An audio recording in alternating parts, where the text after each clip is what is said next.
You're listening to Power Athlete Radio, a podcast dedicated to empowering your performance every damn day.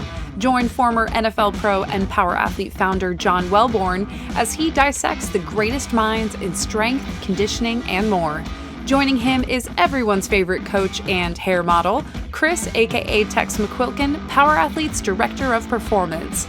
So whether your goal is to be the hammer, destroy mediocrity, or simply move the dirt, you've come to the right place. Now with the warm-up done, let the gains begin. Hey, Power Athlete Nation. Welcome to another episode of the premier podcast in strength and conditioning, Power Athlete Radio, where we discuss all things performance, whether it's getting fast, getting strong, getting jacked, increasing your capacity to suffer, work hard, or more importantly, just get stronger and have greater neuroplasticity. Power Athlete Radio is going to cover it. So what we do on occasion is we reach into this grab bag from the Power Athlete Hotline, and we pull out questions and we discuss them here on Power Athlete Radio for this episode. For today, we're going to reach into the archives from Power Athlete Hotline. And if you're interested in leaving us a question, you can always reach out at 929-464-464. 0? 929-ING-ING. 0. Sweet. Let's do it. So through the WhatsApp, you can text us these questions, and that's what we're pulling it from. So WhatsApp app, this is where it's at. I like it. Well, you know why? It's international. I know. So when we had it worldwide strength and conditioning. We are global strength and conditioning. Somewhere on this spinning pale blue dot. Like a spinning coin, this flat earth out there in the universe. All right. Ready, John? I'm ready. Lay it on me. Here we go. Best methods or techniques for muscle gain while simultaneously losing fat. Not necessarily bulking, but finding that balance to go from fat ass to lean and ripped. So you're talking effectively the Holy Grail of performance training, improving body composition by losing fat and gaining muscle simultaneously.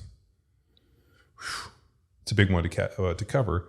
Fortunately, we have experience with this, and yes, it is possible. But before we go down that rabbit hole, are there any other erroneous, crazy questions lurking there that we might be able to do a quick little stomp on, and then we can go on with our day?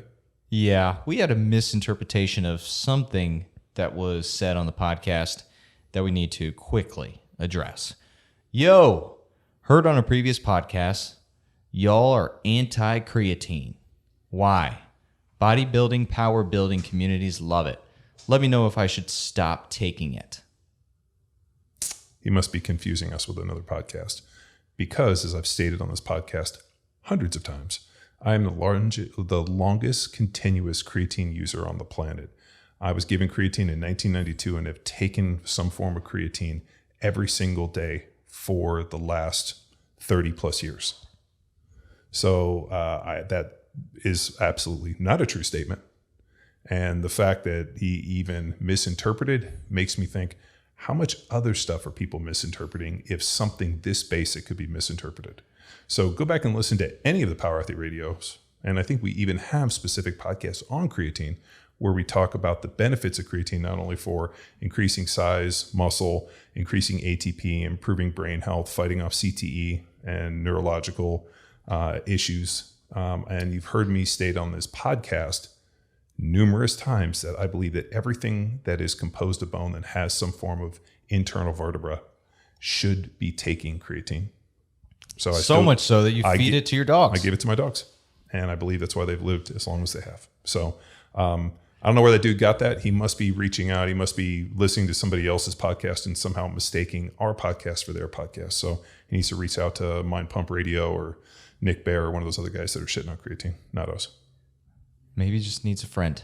Maybe every once in a while. Maybe he's just trolling us. Maybe. I mean, dick kicks.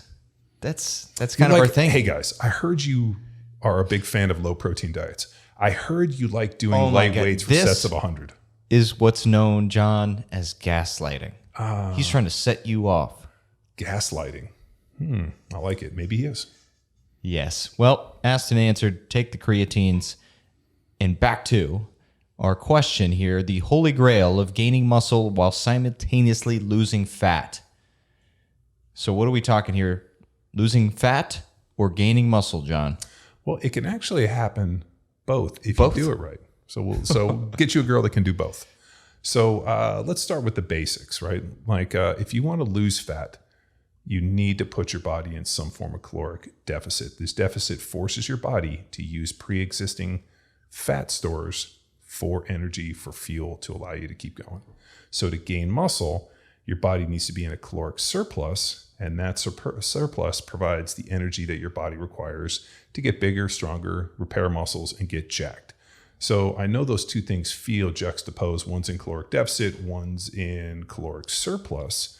Now, here's where things get really interesting. And there's a ton of research that I was able to pull up today and even yesterday that talks about situations where they've taken studies to try to, put kids in caloric or subjects into caloric restriction. And the one that I liked the most was they put kids in caloric restriction while maintaining a high level of protein. And the results were interesting in that the kids, or I keep saying kids, but the studies, because I think it was like 17 to 24-year-old men, so they were relatively young, ended up losing fat, but actually gaining muscle in the interim. Now, there were a few elements of that you have to address. One, you have to create a stimulus to gain muscle, which involves moving and lifting some heavy things on a intelligent periodized strength program that is pushing you a little bit farther each day than it did before. Now, I think there's also a misconception, and we know this, I know this from training with bodybuilders, the program never changed. Like the program that allowed them to put on muscle and to get jacked in the off season was the same program that they followed while they were in their cut. So once you find a certain approach of training that allows you to flourish, you don't change. All they did was manipulate calories. So with caloric manipulation, we can go even further and speak to macros. So our protein, that's going to be the key component of building the muscles. So let's focus on that. Where should I begin if my aim is to lean out and gain muscle while focusing on protein and then working around that? So you have to sustain a caloric deficit while eating a high amount of protein. Minimum 1 gram of protein per pound of body weight. We've seen athletes go as high as 1.5 grams of protein per pound of body weight. I've never seen any performance gain outside of eating about 1.5 grams. I know we had John Anderson, deep water training on, and he was eating, I think, like 3 grams of protein per pound of body weight. That ends up, I think, being a little more extreme. I think there's some factors in there that allow him to metabolize more protein than a human or gorilla. But for most of our athletes, somewhere between 1 gram to about 1.5 grams. I know if you look at the research, they say 0.8, but make it simple. 1 gram of protein per pound of body weight, focusing on high quality, nutrient dense, animal based proteins. So don't tell me you're eating 600 grams of pea protein just because it's not as nutrient dense. And I hate to say it, that the protein that is in a pound of steak is not the same protein that's in a pound of broccoli. Well, not all proteins are created equal. That's very true. That's an important note to have. So now here's the key factor. They have a ton of these different calculators online, and you hear people that are like, oh, if you are eating maintenance and your body weight's the same and you subtract 500 calories, you'll be in a caloric deficit. How do you know if you're in a deficit? I don't know. I don't have the energy. I feel hungry. You have to weigh yourself. If you pull out calories and you go your way, weigh yourself, and your scale is not low, and I don't mean you don't have to do it every single day, but every 3 days, twice a week makes sense. If you're eating what you think is in a caloric deficit and the scale weight is not changing, you're not in caloric deficit. So all the calculators in the world, I know the internet, if you go on, talk about a pound is equal to 3,500 calories. And I know based upon some research in my own, just having worked with clients for many, many years, a pound is not a pound. Calories are not equated the same. So for some people, they might be losing weight at subtracting 3,000 calories. Other people it might take 4,000. So it really comes down to you monitoring, weighing, and measuring your calories, and then working yourself into a caloric restriction based upon keeping protein really high. So there's 2 other macronutrients that you have to manipulate. You either got to pull fat, or you got to pull carb, or you pour a little bit of both. And how do we know when to pull which? It's really based upon taste. I know for me, I tend to do better on kind of a balanced pull of both. I know some people do better keeping carbs high, dumping the protein, and then you're eating like chicken and egg whites. For me, I tend to like red meat more than chicken, but also chicken for me is a save. So if I eat red meat, like let's say I have ground beef, which is naturally going to be a little higher in fat, then I know that I'm going to have a chicken or a fish meal later in the day to make up and have those many calories. I tried to pull all the carbs and just keep the fat a little bit higher in the protein. And I don't think that it helped me as well. And I've also pulled all the fat and done a higher carb. And I think that works fairly well, but only after you hit a certain amount of body fat. So when I was under 10%, 7-8%, all of a sudden dumping the fat and upping the carb ended up really accelerating it. But it had to be, for me, under 10% to really feel that. So for me, it's kind of a balance of carbs and fat. And for fats, is there any check-in like sleep, libido, anything that we would have to adjust fats for?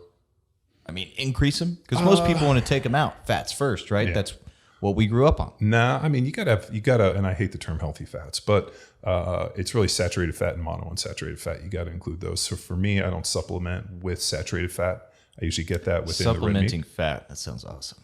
Yeah, I mean, you're eating spoonfuls of coconut oil, tallow, lard, butter, whatever you want. Olive oil, 10-second pour. So for me, I tend to keep my saturated fat in the food that I'm eating. And if I'm going to add fat to a meal, it's going to be monounsaturated fat with olive oil. Yeah.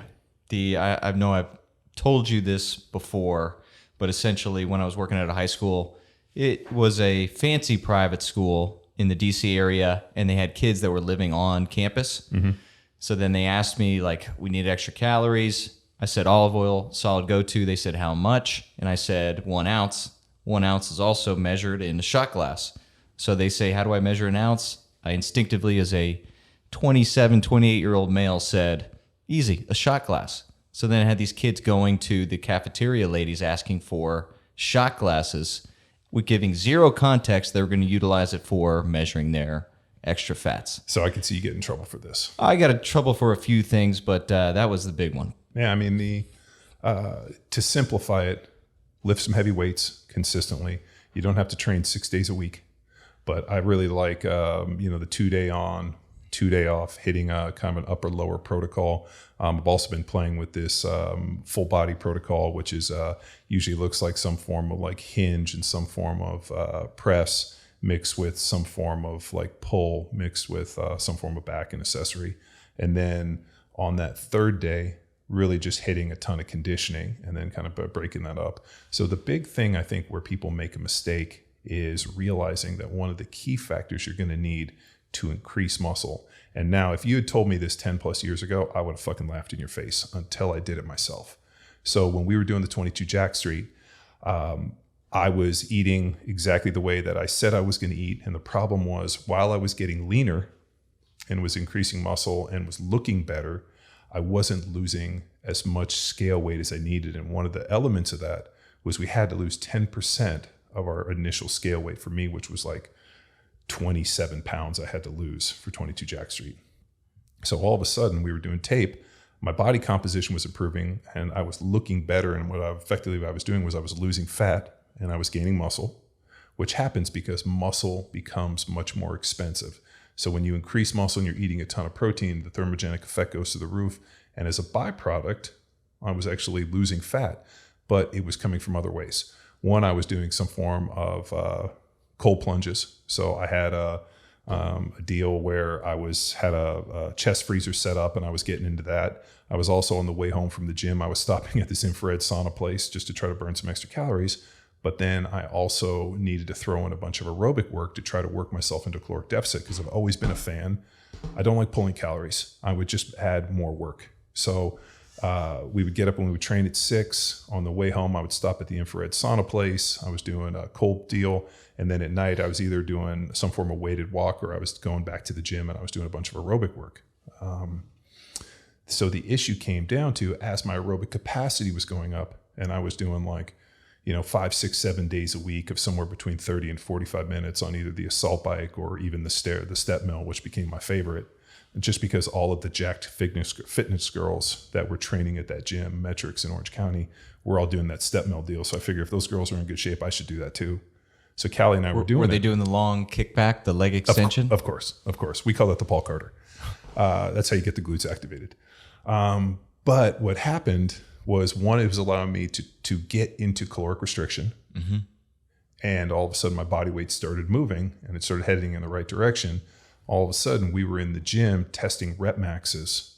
So what we were doing was kind of a, power athlete really uses a lot of fixed rep maxes where we'll do like a 5 RM, 7 RM, 3 RM, whatever it is. This one was a little bit different. What we were doing was we were kind of following a little bit more a version of the power athlete stuff, kind of more similar to what you'd see with like 531 with Windler, where we were working up to a set weight where you're like, okay, hey, I want to hit a 5 RM, except we weren't putting the throttle on it. We were fixing the weight and then going for max reps, which is a different way of doing a linear progression. With linear progression, you can add weight to the bar, but you can also increase reps with the given weight. Would you say Jack Street experienced this with some shadow sets? Mm-hmm. Yes, it was very similar to the shadow sets. So what I was doing was, hey, if I was going to hit a 5 RM on, let's say, just say a deadlift, then the next day or the next week that came up, I was going to try to get 6 reps and 7 reps and 8 reps. And when I got to 10, we increased the weight back and started at 5 and went pyramided back up. And I ended up one day, I pulled like 635 for a set of 8 from the floor. I have never pulled 635 for 8 in my life. Even when I pulled 700, I never pulled 635 for 8. So what was fascinating for me, and I think we did RDLs, it was like a set of 11 with 405, which was off the charts. But by we, you mean you? By me, yeah. I mean, we, yeah, because I speak in the fourth person. But I remember Callie and them, and then we were hitting dumbbell bench. So then it was like hundreds. Once I got to like hundreds for whatever it was, X amount of reps, then we got up to like 120s for 10. And then all of a sudden, then we went to 130s, and I ended up hitting like 130s for like 13s.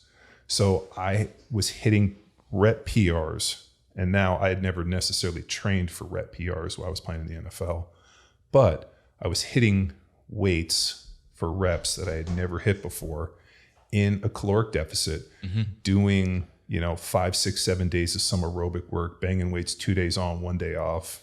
We were doing a bunch of like BFR, conditioning work. So we were doing like, on those off days, there was a little bit of aerobic work followed by some BFR work.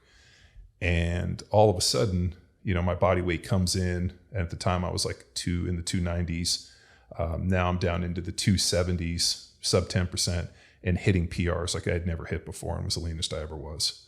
So the only thing I can equate different, obviously eating protein and a caloric restriction was beneficial, but building that big aerobic base allowed me to create a more positive environment to not only hit PR, so I was able to lift heavier weights, which translated into more muscle. So at the end of this thing, I had lost 27 pounds or whatever it was of scale weight, but it effectively put on somewhere between I think I put on 9 pounds of muscle because I was like 252 pounds of muscle, whereas when we did the pre-one, I was in the 240s.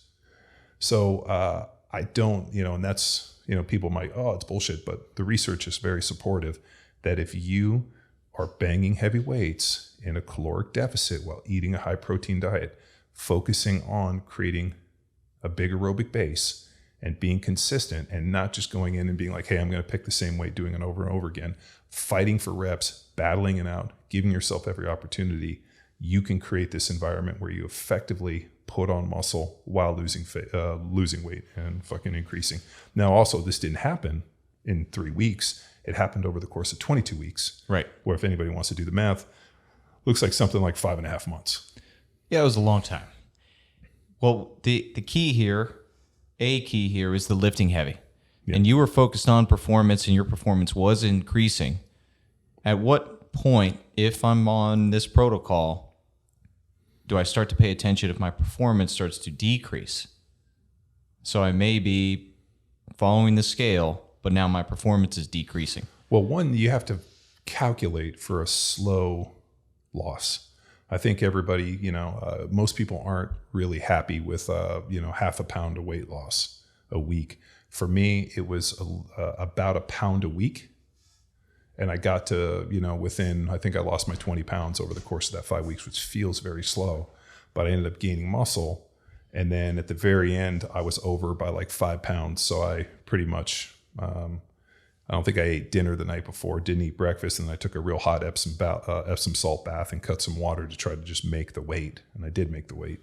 But that was just kind of just pulling some extra fluid off of me so I could hit the scale weight, because that was what the buy-in was. You had to hit the scale weight to get to the bod pod. And then the person that was the leanest in the bod pod 1 was the way 22 Jack Street worked. So, but I did pull up some interesting research to support this. So they found that people that had like a slower reduction of 0.5% of body weight a week did much better than people that were like 1.4%. So slower. So if you give yourself a longer runway and a slower cut, you tend to do better. But the research divided those subjects into 2 groups. Both groups went on a low calorie diet, one with high levels of protein, with higher levels of protein than the other. The higher protein group experienced muscle gains, about 2.5 pounds, despite consuming insufficient energy, which was total calories. While the lower protein group did not add any muscle, the lower protein group at least had the consolation of not losing muscle, because we do know that if you eat a high protein diet or a moderate protein diet in caloric restriction, protein always being the most important macronutrient, so the lower protein group at least had the consolation of not losing a ton of muscle, which was predictable based upon the calories. So the exercise, particularly lifting weights, provided a signal for the muscle to be retained, even while in a big caloric deficit, as what was said in the research. Researchers were intrigued because the high protein diet also lost more body fat than the group that ate the moderate to low protein diet. They expected the muscle retention, but they were surprised at the amount of the additional fat loss in the higher protein consuming group. So for me, they didn't get into the research in like terms of sets and reps and how they were doing it. But if you're following a training program that's prioritizing moving heavy weights, not just, peach building kickbacks and, a bunch of other stupid shit, but legitimately something like you would follow within Power Athlete, whether it be Jack Street, Field Strong, Hammer, Grindstone, Johnny Wad, Johnny Bod, whatever it looks like, those programs are going to give you a big stimulus that are going to allow you to put on muscle, assuming that, one, you are in caloric restriction, which we know, even though you get online, they talk about all the cut manuals and this, the only way you know is to own a scale and to weigh yourself. Well, what about my rep max numbers? Yeah. Well, that's why Power Athlete, that's why I really ditched percentages and went to something more rep max based, like whether it be 5, 7s, 3s, 1s, whatever it looks like, or when we did the shadow stuff where now we were picking weights and percentages, like, hey, you're going to work up to a 5 RM. Here's your 5. Now I want to see if you can add reps to it, similar to what I did on the Jack Street deal. That was really interesting when all of a sudden I'm thinking in my head, man, I feel tired. I know, in your mind, it kind of, tricks you a little bit because you're like, I haven't been eating a ton and I know I'm in caloric restriction, but I'm eating 300 grams of protein a day, which makes me feel pretty good. Wake up first thing and all of a sudden you go to pull a weight off the ground and it comes flying up and you're like, shit, I think I got another one, to the point where I think Nate was training with us at the time. Nate's fucking head exploded. He's like, dude, one, I've never seen you handle that much weight. How are you doing this? And I was like, dude, I was doing exactly what I said. The only difference for me personally, and I can't say this is universal for everybody, but I believe it to be true, building that big aerobic base, increased mitochondrial density, really just increased my work capacity by allowing me to have a greater chance for recovery, allowed me to continually lift heavy weights. We were also real smart where, if we were going to go in and do something, if I had a full day, if all of a sudden I got to a point in the workout where I was super gassed or I started to crash, that was good. And I just got out of there. So at that point, did you make any adjustments to the diet? So is it more carbs or is it just less training? No, I just started cutting. Like if I was tired, I tended to cut the training or I'd cut it into another place. I would just head home and then finish the rest of the workout later in the day as I was driving home. So I got to a point where, like, if it was a heavy back day, after I pulled and we did all of our back accessory, if I needed to hit arms, I usually hit arms, like something like Johnny Bob later in the day. But the real trick for me was the aerobic work. The calories were low. The other one that I did is, if everything was on track, this was another interesting one. If everything was on track and I lost the weight I needed to lose over the course of that week, which was about a pound, a little over a pound, if everything was working in the right direction, I would get up on Saturday morning, go train, get all my work done, and then I would come back and I would eat all of my calories in like 1 or 2 meals. So let's say if I had 3,000 calories, I would have 2 1,500 calorie meals in a relatively short period of time. And if I was eating, like I remember I cut fat that day, so I would eat like chicken and I would get like pancakes and egg whites was like my 2 meals. And I would treat those as cheat meals. And it wasn't necessarily that I was blowing the calories out, but I was changing the composition of the food, and I was still eating in a caloric deficit, but I was just giving myself 1 or 2 big meals, which in my mind allowed me to do it a lot better. Opposed from eating a ton of little small meals, all I would do is I would work out and not necessarily fast, just reduce my feed window and feel fucking awesome crushing 2 big ass meals. But then I knew that, obviously chicken, or it was white fish and chicken, egg whites, and then I would eat a bunch of pancakes, which for me was a home run. And what was wild is when I did that, I got up the next morning and was actually leaner than I was the day before, just in visual for the mirror. So, you guys can go look it up. Fred Hatfield had this thing called the zigzag diet, where you would zigzag calories. I didn't necessarily zigzag my calories, but I was zigzagging my macros, but protein was always high. For the most part, I was pretty balanced on the proteins and the carbs. But then all of a sudden, when I got to the weekend, I was ditching the fat, up in the carb. But then I remember we went out one night, and I remember I had a huge ribeye, and I knew I was going to eat a big steak. So I just didn't eat any carbs that day to try to figure out, like, hey, if I'm going to eat a 36-ounce ribeye, it's going to be 1,600 calories, all the fat. And I knew that I just didn't need any carbs that day. So, there was a way to calculate and game into it.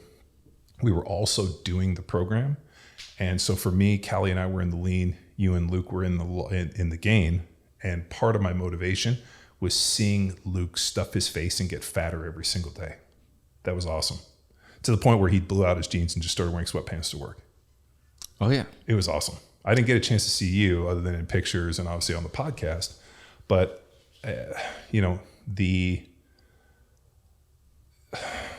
there is, like, I think for a long time there was this kind of like boogeyman or the Holy Grail or whatever that, like, oh, you can't build muscle in a caloric deficit while losing fat, without a ton of drugs. And I think the research and myself has shown that it is very possible. The one key factor is you got to sustain that caloric deficit while eating a high protein diet. You got to strength train. And I don't mean just fucking in there, doing safety bar or what's the squat on the fucking rails, Smith machine squats and fucking leg presses. You got to go in and bang heavy weights. You got to push it. You got to fight for it. So you got to do that strength training. You got to bang some heavy, and I'll reiterate it again. You got to rest. You got to build that aerobic base. And the last one, I'll say it again. You got to prioritize protein and nutrient dense protein. Protein shakes and pea protein and fucking broccoli, that type of shit is not going to do it. I'm talking about nutrient dense protein, which is going to look like turkey, chicken, fish, and red meat. Preferably I would eat red meat for every single meal, but I know I just can't based upon my calories. And creatine. So, you always got to need creatine. And coffee. Coffee's always helpful. Coffee and creatine. It sounds like a great t-shirt company. Or a good handle for Instagram. Coffee and creatine. So we should check and get that one before this one gets launched. So I think it's very doable, but I think the limitation is going to be you as the individual to consistently eat the protein, consistently get the strength training in, do all the aerobic work that you need, and to be dialed by weighing yourself and dialing in the calories. Is there an end to this? Because we had 22 weeks. Yeah. So this question, what's realistic time frame for him to this goal? Because he can't lean forever. I think 22 weeks is way too long. And I think Well, it was just a catchy title. 22 Jump Street came out at the same time. It was the day that it was theorized. We were looking for dates to end it. And my birthday was 22 weeks away. So we ended it on my birthday so we could all go out for my birthday, which was hilarious because Luke and Callie didn't come out. Callie felt so bad, and I think Luke felt so disgusted that they didn't even come out to my birthday.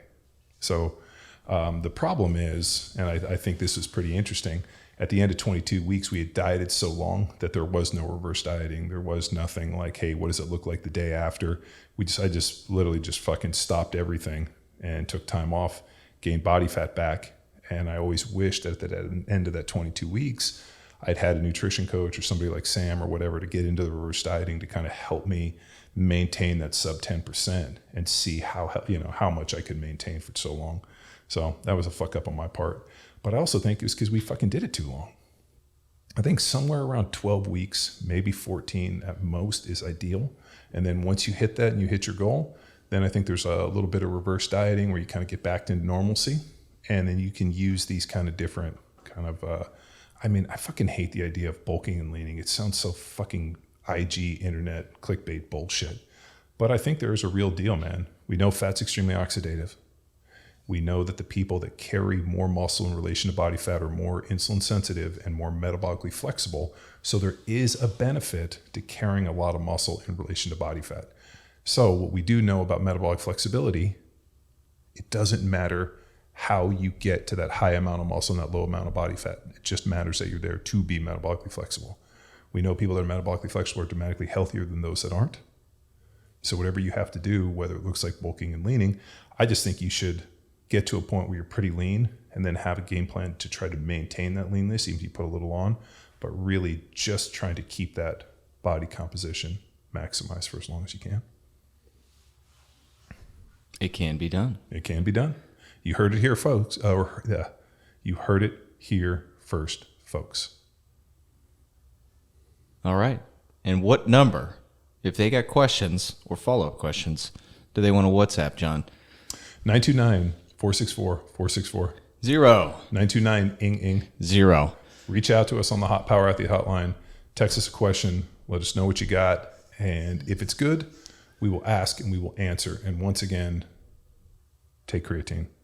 You don't have to get real fancy with creatine. Just basic creatine monohydrate. You can get it from Thorne. You can get it from any other high quality source. Do not buy your supplements off of Amazon with some origin that's unknown from China. I like stuff that's made in the U.S. At least then I can chase back the chain of custody. Buy supplements from reputable people. And I think Thorne's is about as good as it comes. Yes. All right. Well, there you have it. Another episode of the premier podcast in strength and conditioning, Power Athlete Radio. Bye. Bye.